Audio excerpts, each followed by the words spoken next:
Good morning, everyone. Welcome to One Primetime. Carrie and I are over the moon today because we have one of our favorite people, and it happens to be a partner on, Chris Allen. We're going to get started in just a few minutes. Carrie, if you don't mind, start the band while we have people start to join us. You betcha. Yo, we all go. Yeah, actionable learning, we rise every day. Educationable spirit, we're paving the way. Professionals in action, together we shine. This is One Prime Time, it's your moment, it's mine. We got one culture, bold and bright. One community, lifting lives. One connection, hearts aligned. One coaching takes us higher every time. That's pretty impressive.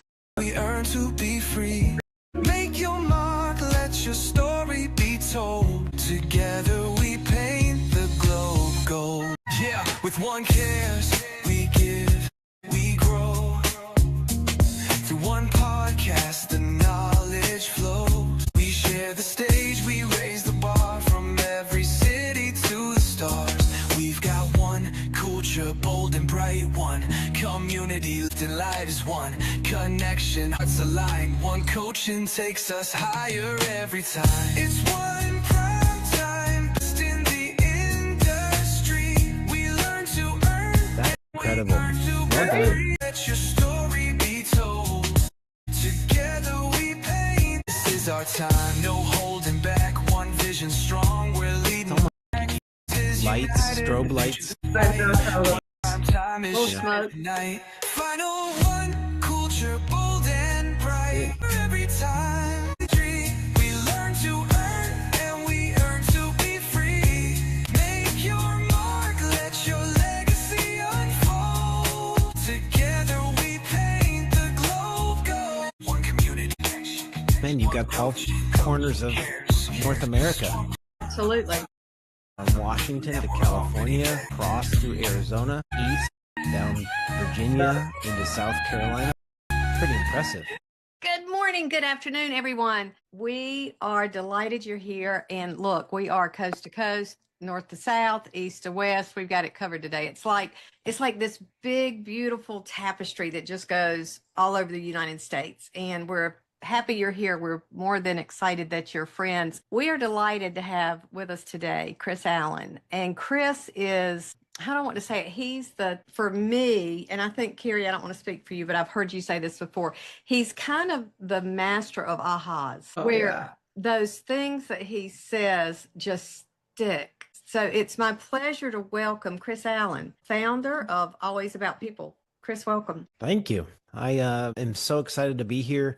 This is going to be a fun conversation. And thank you to those of you who have joined from all corners of North America. Yeah, and in the chat line, ask questions today because this is a great opportunity for us. I've had, Chris, and I've shared this with you, I've kind of had these aha moments and a little bit of panic moments. Our company is embracing AI.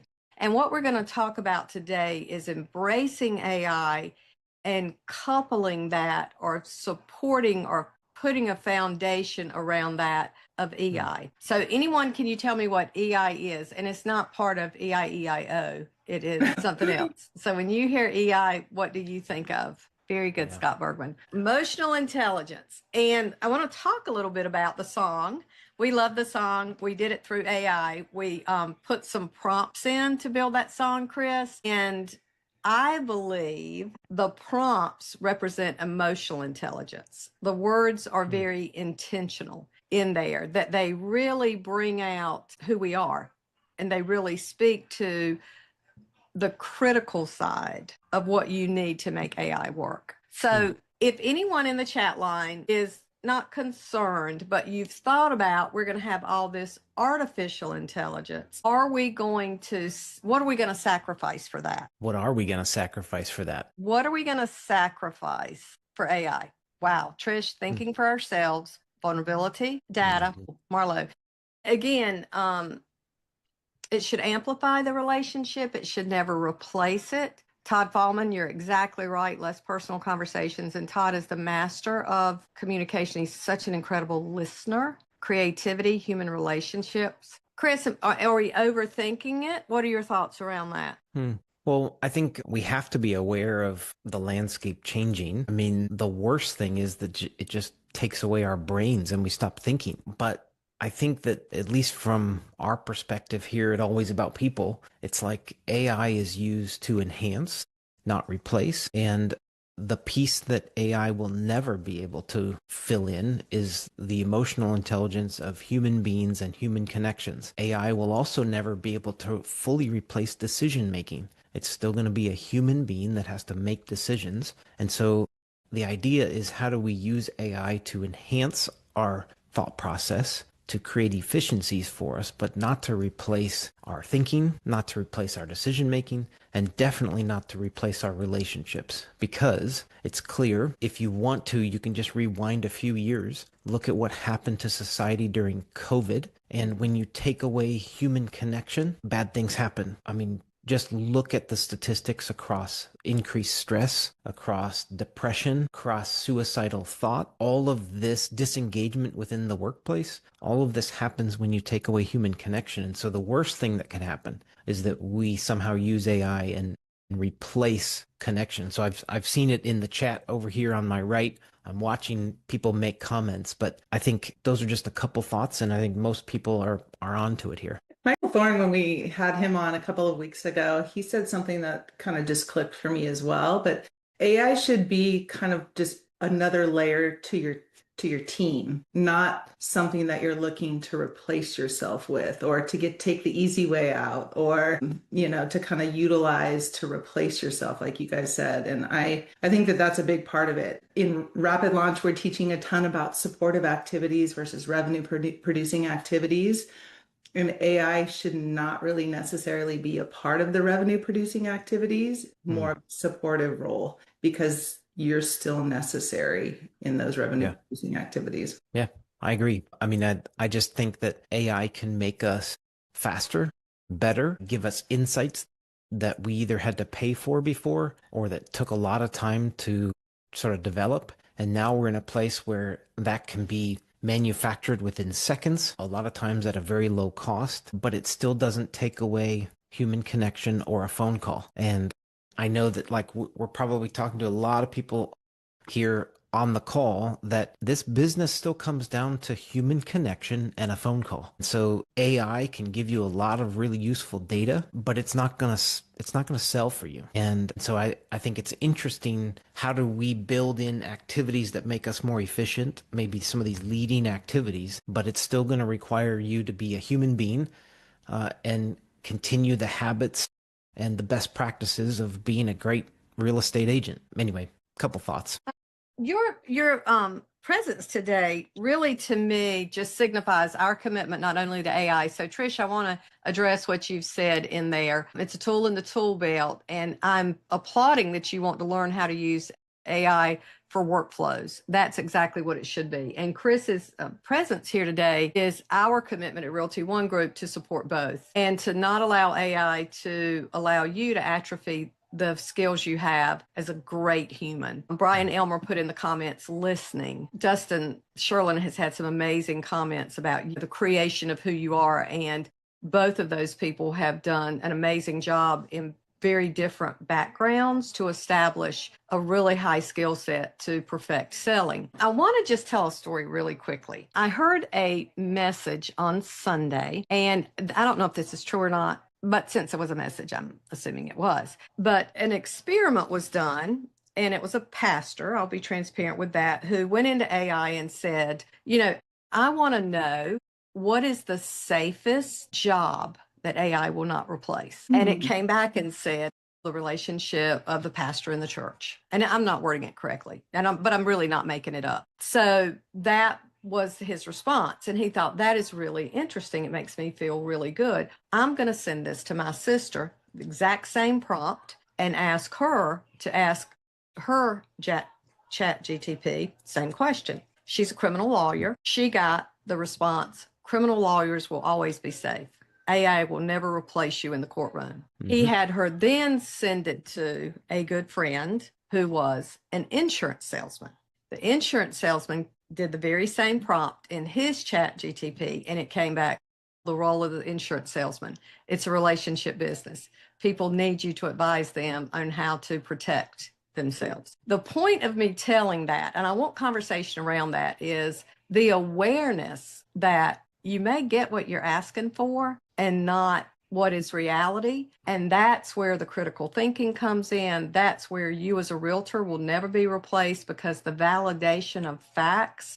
To me, what AI is going to do for the people the professionals on this call is elevate your position professionally. And if you're a pastor, if you're a criminal attorney, or if you're an insurance or a realtor, validation is going to be key, and you're still the expert. Well, Kathy, think about this. And for all of you listening, if you're in a conversation and your phone is nearby and you're talking about something, and then you go to social media, you're going to be bombarded with advertisements of some item that you were just talking about in conversation. And so all of these AI bots and social media, that mean that they are feeding you the information that you want. They're feeding you the products that you want, the information that you want. And as an AI platform, you name the platform. It could be OpenAI, it could be Claude, it could be Gemini.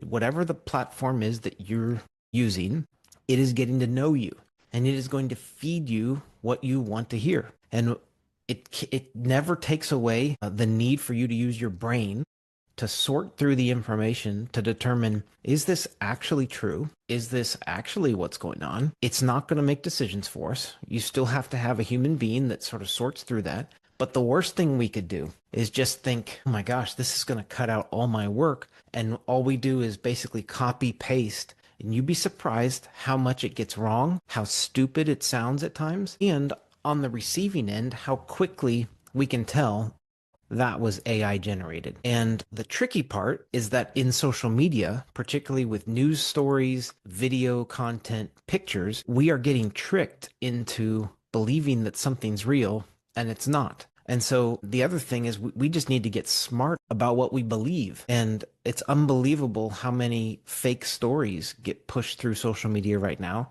that seem real. People start freaking out and panicking. Fear increases in the culture because of all the fake stuff that's out there. And so we just need to become smarter, and we need to figure out how to use AI to make ourselves more efficient, maybe smarter, better, but it can't replace the use of your brain. What we talk a lot about in our programs when we're teaching, and it's a big, big topic, almost a whole class in many of our programs, is what sets you apart, what makes you different, what is your unique value proposition. And it frightens me a little bit. And of course, chat or any AI software or anything is going to learn about you a little bit more. But one of the things that sets us all apart is our personality and who we are and how we interact with people. And chat or any AI platform it's going to learn about us a little bit, but it's not going to do that. And if we all put in a similar prompt and we all ask it to do a lot of those, workflows and create me a buyer presentation or whatever, at some point, are we all going to be using the same thing?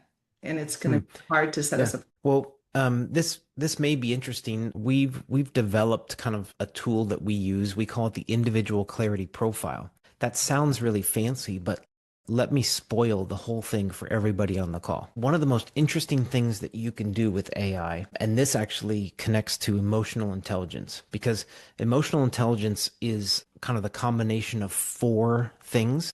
Most people agree that there's an understanding of who I am personally, self-awareness, and then my ability to manage myself. So those are 2, self. And then it becomes social. So it's my understanding of social awareness, and then my relationship management. So I got to understand myself and how I manage myself, and then other people and how I manage. Well, one of the cool ways you can use AI is if you've ever taken any personality assessments. So I know Kathy and Carrie use a lot of DISC. That's a great tool, but there are other personality assessments out there that tell you similar things, slightly different, whatever, and you may have actually taken those. So there's Strengths Finder, there's Predictive Index, there's Enneagram, there's Berkman. I mean, there's so many different tools out there. What you can do though is you can take the results of some of these assessments and you can put them into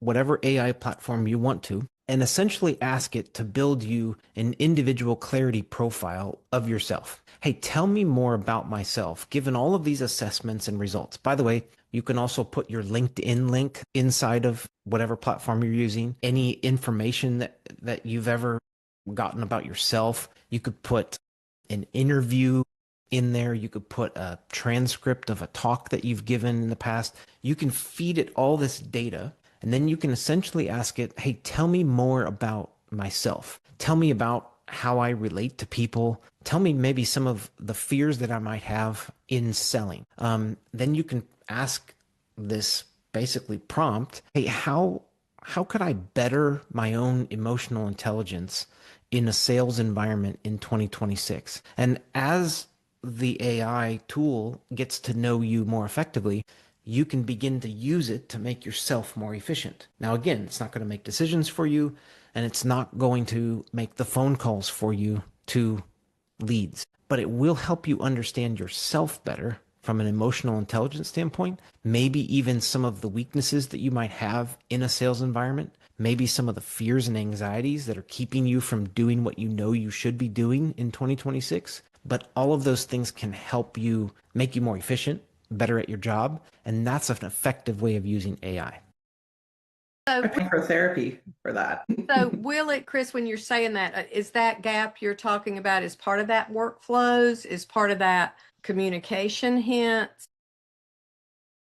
So so I know that there's people who are kind of mentioning this in the chat too, but it all depends on the prompt. So what you could say is, based on the personality that you know me to be, how will I best communicate with buyers and sellers? How should I be improving my communication? What should I be thinking through as I communicate? And again, it will feed you useful to make you better. So that's on communication. In terms of workflows, it will all depend on what you feed the AI. But in terms of what do I want to get out of this, once the AI model understands your personality, it will begin to incorporate that into everything else that you prompt it with. And so if you're trying to build out some helpful workflows, it will take into account your personality. You can even ask it that, hey, given my personality, what would be a helpful workflow for this project or whatever it is that you're doing? One thing Carrie and I've done, and she's done it so well with the mentor certification, we also use it in Coach Up, is the ability to understand who you are through this kind of testing. And I just want to pause a moment and say, in the midst of all this, I think it's Covey's fifth habit of highly successful people, but seek first to understand, then be understood. And Chris, do you feel like the first thing you need to do in all of this is identify your own behavior? Good, bad, ugly, you are what you are. There's no, everybody was created perfectly, I believe. You just need to learn how to deal with what you are and who you are. I know that my D can be so high, I can be perceived as rude and direct, and Carrie's the opposite, which is why we are so good. We work so well together. But I know that sometimes I have to be gentle in communicating with Carrie because she's a high S and she's loyal and a little bit more sensitive. What I wish I had had as a realtor, as a professional, when I started out 35 years ago, was someone to say, Kathy, you're direct, your bottom line. If you work with an engineer, if you work with a really high analytical person, please send them the entire home inspection, because I'm so bottom line, I would go, I'm going to send them page 14 of 14. And this is the summary of everything, because that's all anybody needs to read anyway. And the engineer would say, what are you hiding? And that was my ignorance and not understanding. So please take advantage of the tools you have in 2026 as a professional to make you better and really enhance your communication skill. Well, to that point, I think I would just say that we work with a lot of leaders, and one of the most important aspects of growing as a leader, which by the way never stops, we're always growing, is continuing to learn more about yourself. And that is emotional intelligence. The more that you understand yourself and have the humility to accept it and the willingness to actually change or adjust or adapt, that's emotional intelligence. It's called self-management.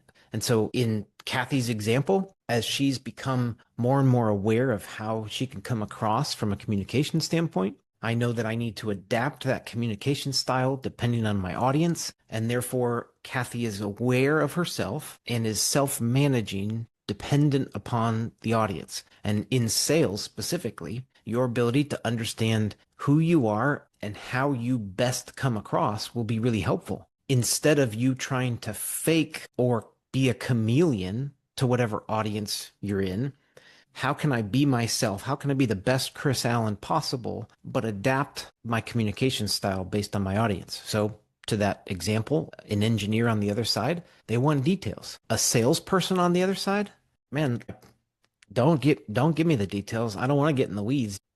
Tell me high level. So using the tools that you have, AI being one of them, I think could be really helpful. But this is the intersection of AI and EI where this whole conversation started. It's like EI might be the greatest thing that you could grow, develop, and it's continuous. So be a continual learner of who you are individually, and then use AI to make yourself even more effective. There's a question in the chat, and Trish Kirby, thank you for being here today. You're contributing and really appreciate your comments. You can even use to grade your role play. And I'm scratching my head a little bit because I'm on the fence, Chris and Carrie, if AI is going to respond how it thinks you should, is it a good role play partner? And I know we've got some wisdom in the chat line. I'd love to get feedback, but I would use that with caution, but just thoughts around that. If it's going to respond the way it thinks I want to, is it really good role player is my question. Yeah, but you would want role play to respond to feed you an objection that you can then learn to handle without telling you what to say, is what I would think. I think that if role playing is to make you better at communicating with a real person, the best practice is to role play with a real human being. Now, I think there are probably ways to use it to make you more effective. You have to be certain about the prompts. So here would be a prompt. Don't tell me what I want to hear. Be honest with me. Are there aspects of my presentation that I could improve? And so how you prompt it could help you. But I think, honestly, the role playing will be most effective with another human being. Agreed. Always About People was launched now 7 years ago.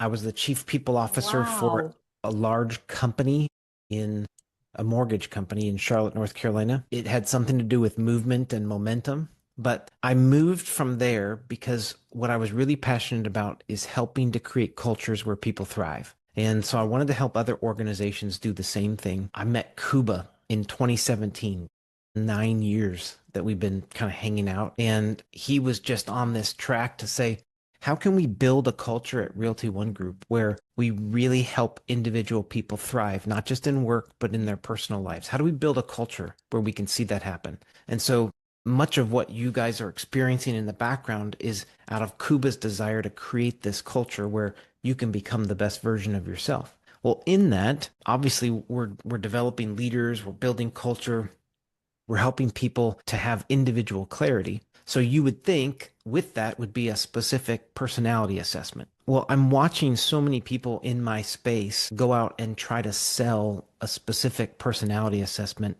And I didn't want to do that as a part of our business. I didn't want to be linked to just a single personality assessment so that we were just out there peddling something to make a margin on it.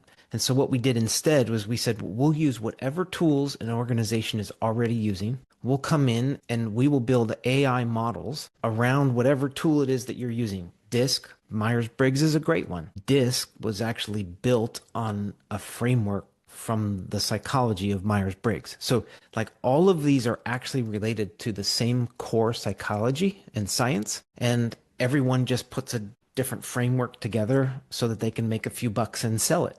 And so what we were thinking is if many of these are based on the same core set of psychology, how can we take whatever tools a person has or an organization is already using and use that in the process? So to the questions about what other tests do you offer or look into, here are all of the ones that you could go and take, which, by the way, You'll pay $25 or so a piece to take all these. At some point in time, it's just overload. So DISC works great. The reports that Kathy provides and that Carrie is using, like these reports, I think, are you guys still using a specific supplier, Intermetrics?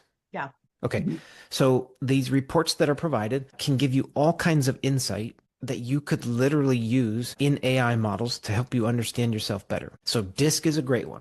And it's simple to understand, it's easy to communicate, and language is most important. Clifton Strengths is another assessment that really talks about your abilities, and I think it has a more specific titles, but there are 34 strengths. And so instead of you just thinking through 4 categories, now you got to think through 34. You've got predictive index that's out there, which is another one. You've got Enneagram that's connected to personality as well. You've got Berkman. We've got organizations that we work with who use every single one of those assessments. And instead of trying to convince them to spend another $25 per person, I would tell you that if you've got one and you've got the results, because of how I've watched DISC be used, particularly in the real estate world, I'd probably stick with DISC, use it as your baseline assessment. And if you're really curious, you can add one of those others. But that's kind of my recommendation. And a little always about people. Good. Carrie and I talk about, we talk about communication. We also talk about generational, because that's a big part of communication, is the generation that you're in and how you've been communicating with people and what you've been exposed to. Let me go ahead and step on some toes. I think we have a generation that may be challenged with some communication skills. And I just want to pull it 30,000 feet. I want to look at the big picture of all of this. And I want to say, if we are at risk and in jeopardy of sacrificing critical thinking, communication, being listening and watching body language and being able to respond. I think AI is so good with helping us script things, but I want to have a discussion if we are at risk of jeopardizing those things that are so critical to professionals. I mean, not just in your business, but in your daily life with your children, your spouse, your friends. We are indeed in jeopardy of leadership skills. So, Chris, to come back to you, what are the things that are necessary for us to be intentional with as far as not falling in that sacrifice and not falling in that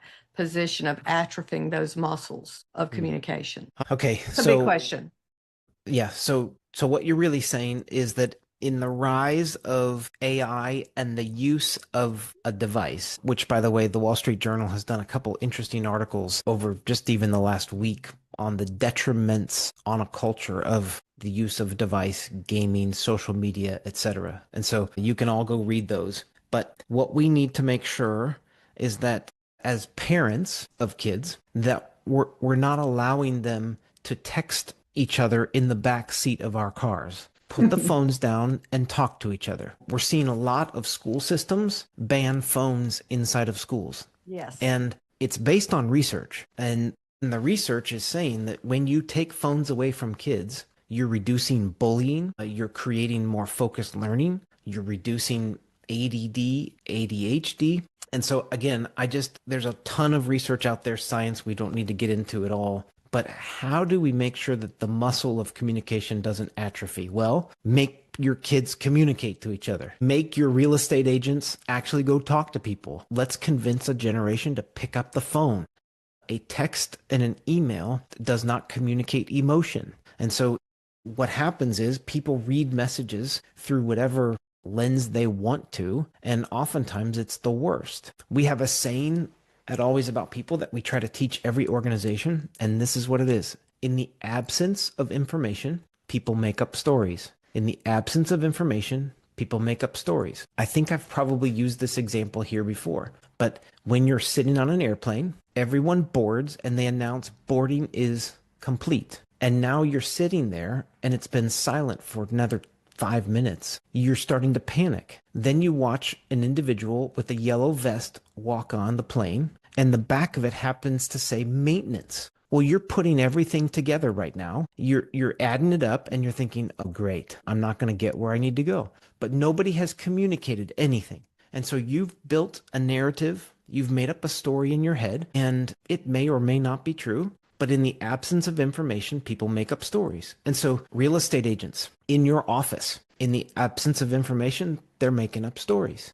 If all of a sudden they don't see somebody around that they used to see around, I promise you they've made up a story. And so one of the fun things that we do as an Allen family is we have a game we play. It's called the airport game. And I just named it that because airports are the best place to watch people.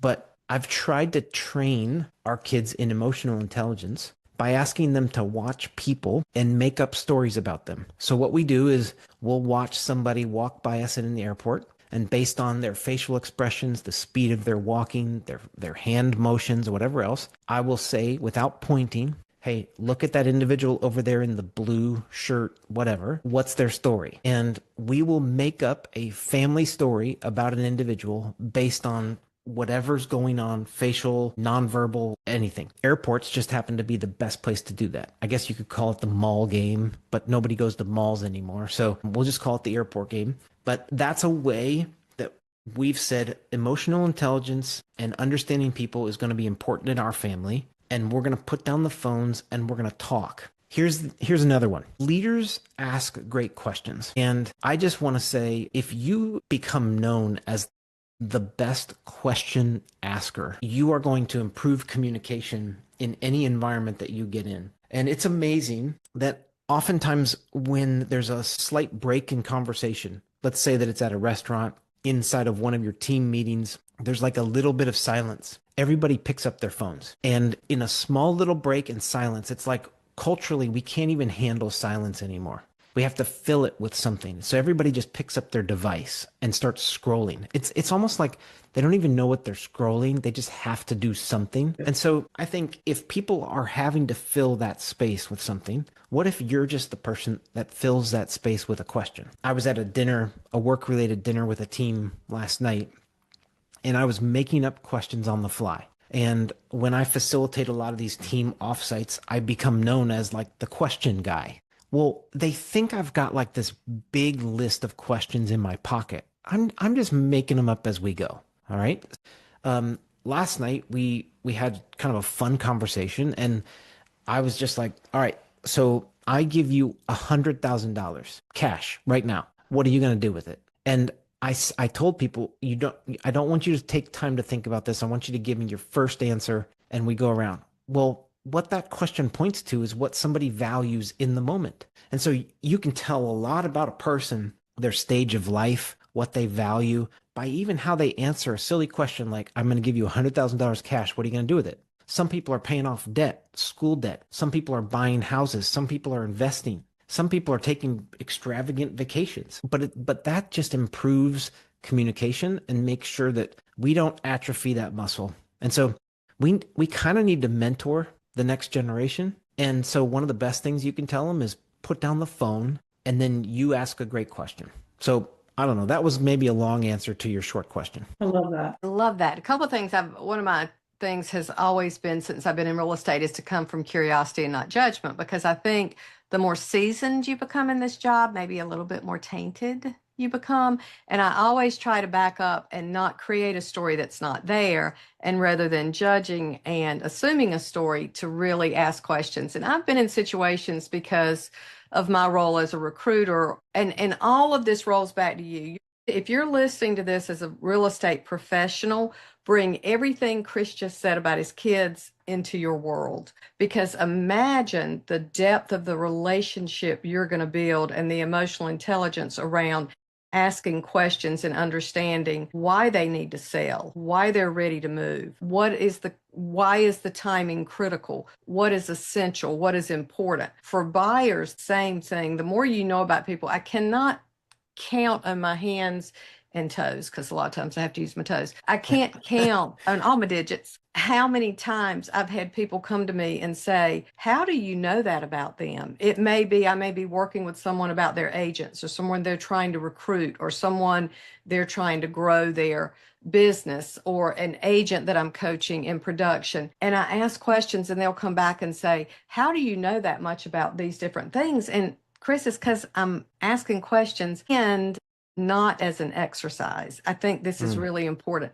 An exercise is one thing. I'm doing it to develop and enhance the relationship and deliver a better service. The more you know about someone, the easier your job is. And I think it's amazing because asking questions says to the other person, I value you. So we were talking about it just from the perspective of communication. But what we really need in our society is people who actually value other people besides themselves. And so we live in such a selfish society right now where it's all about me and how fast I can get somewhere. And that driver's slowing me down. I'm going to pick the fastest lane at the grocery store. In fact, I don't even want to use a real human being to check me out anymore. Where's the self-checkout? This person's slowing me down. Get out of my way. I need an online process that I can do really quickly. Are you kidding me? I have to fill this thing out in paper form. Where's your online form? And our entire society has become about me and how fast I can get something done. And it goes a long way when we just take a moment to value another human being. One of the best ways to do that is to actually care about them, ask them a question, and let them talk. It's amazing. They'll walk away from the conversation thinking, oh my gosh, this person really values me. This is unbelievable. They just ask a question. So I think that's so fun and practical. Guys, I have to show you something, and it's a bit self-serving. Kathy, I think I've told you about this little project that we've been working on. I just had a colleague bring it to me so I didn't have to leave my seat here. Okay. But we developed a new product this year called Leadership, or Leader in a Box.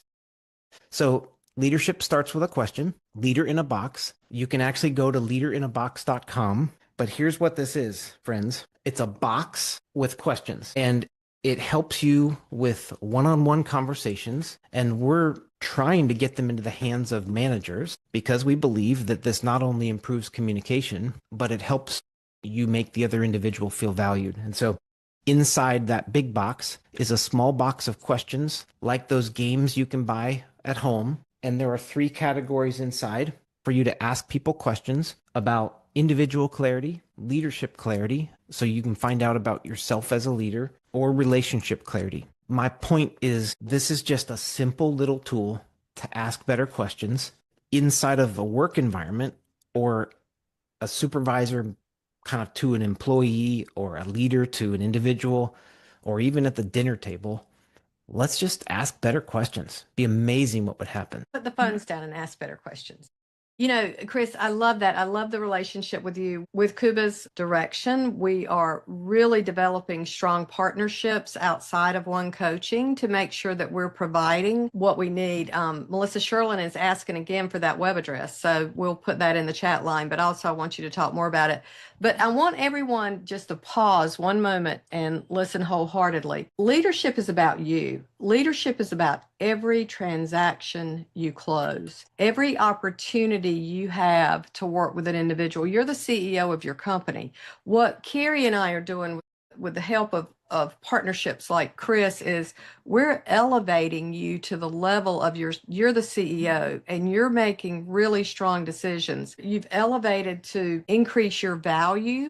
AI is elevating you to be the validator. NAR has elevated you to be articulate about the value you bring as a professional. So now take that next big step and see yourself as a leader. Okay, now here's what I think somebody's saying right now. I'm not a leader. And there's somebody on the call who thinks that leadership is defined by you having somehow some number of people underneath you in a structure. And I would just like to debunk that right from the go and just say we're all leaders in different aspects of life. And so you might think leadership is only defined by a role in an office or in the workplace, but you're leading in your community or in your family or in relationships. And so we're all leaders. So you don't get to just say, well, this doesn't apply to me because I'm not a leader. We're all leaders. And so every single one of you that's on this call has an opportunity to influence other people.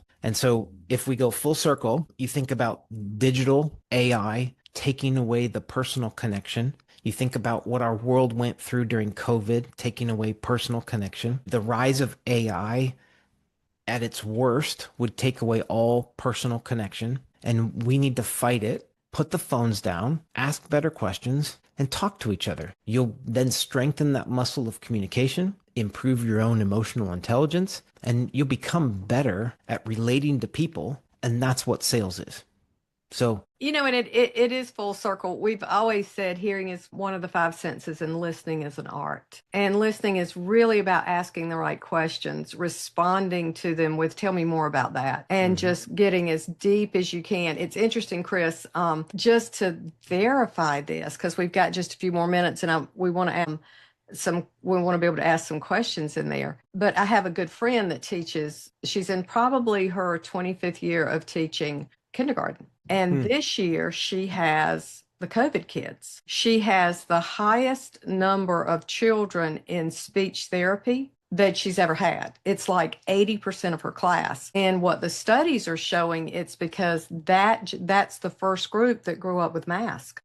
Yeah. And they weren't able to see facial expressions. They weren't able to listen through seeing. Am I saying that correctly? So there are so many things that just smack us, that just smack me, that go, we don't begin to understand what the past 6 years, the impact it's going to have on us. And things like Leader in a Box are just tools to make sure that we're providing what we need for better communication and just to serve each other so much better. This is about serving each other.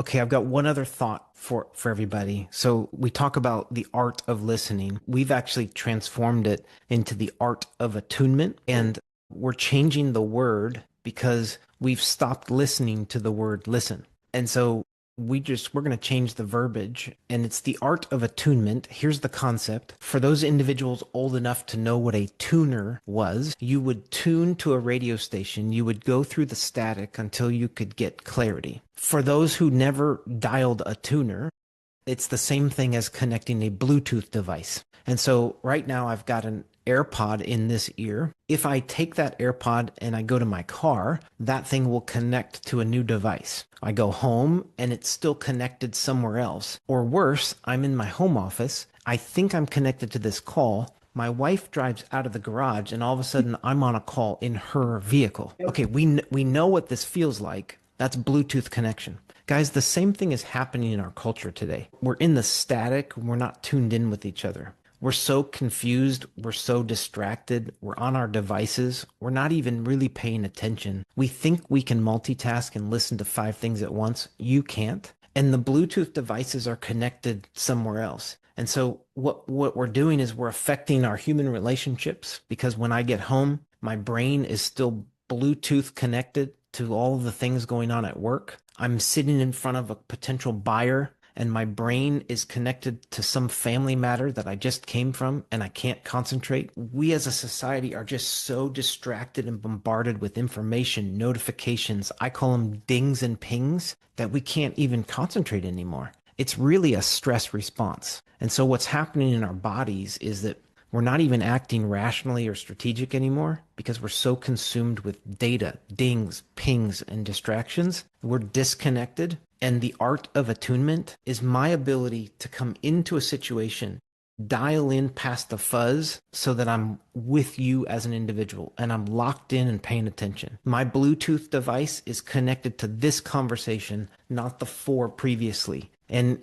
you want to improve sales? You want to improve communication? You want to be always about people? Start working on your art of attunement. So that's a concept that we've been just continuing to build out. And so you guys can steal it, use it, lock it in. Well, there's that aha moment we were talking about, Kathy, right there. Thanks, Chris. Yeah, that's it. I'm going to reframe it a little more simply. I love that. It's really hard to build a deep life in a loud life. And you can replace it. It's hard to build a deep, good business in a loud business. And thank you, Chris, and thank you, Carrie, for today, because I think what we've done is paused, and we are very committed to AI. We are very committed to supporting tomorrow's leaders today. And with that comes the responsibility, I think, to say, okay, let's pause and really not get so swept up that we lose critical thinking and we lose amazing communication, and we lose the ability, or we jeopardize the ability for true joy and incredible service. I love a call, and this is the first call in a long time, Chris. My personal phone is blowing up with text from people going, oh my goodness, oh my goodness, oh my goodness. So thank you. Thank you for being here. Yeah, you're welcome. I kind of feel like I'm just an extension of Realty One. Oh, I do need to show you guys. I even wore my Realty One group shoes today. So hold on. I Okay. gotta show everybody. See if I can get them in frame. Hold on. I can't get my foot up there. Stretch. Yay. They're my gold and black Jordans. I wore them for you guys. I feel like I'm a part of the family, so it's just You good are. to be here. You Yeah. are. And let's think next level. I would just like to see a yes, or how you would feel about more leadership training coming from us and coming from One Coaching. There you have it. I'd like to end the call with a question. And this, Chris, you totally spoke to me, because that's exactly what I do. We're at restaurants, we're at bars, we're hanging out, and I'm in the question, and I'm known for that. Some people get super annoyed with me, and some people love it, but I'm the question person. All right. I decided to take it off. It was easier. So one of the questions I would like to propose is, and there's many, I have to make sure it's appropriate. One of the questions is, do you wash your feet in the shower? This is for me? Or but yeah, for anyone. Okay. So I played soccer for 24 years of my life, and I do not wash my feet like every time I'm in the shower. I let the suds just wash for me.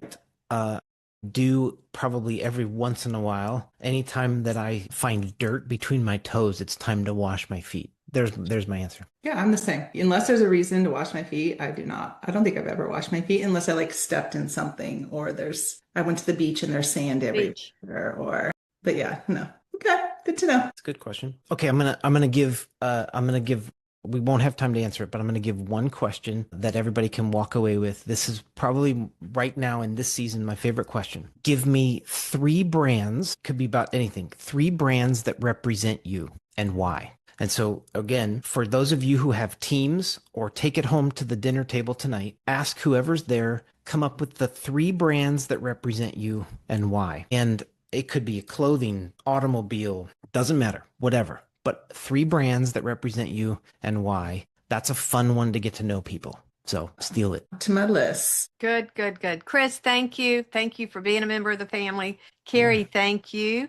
Next up, we have on February the 1st, I might be making that up, we have Ken Elmer. We're going to talk a little bit more about OneSuite and a little bit more about AI, but thank you today, everyone who attended. Thank you for the pause. There's power in that. So thank you for doing that, and to be continued. Thank you very much. Thank you, Chris. Thanks, Chris. Thanks, guys.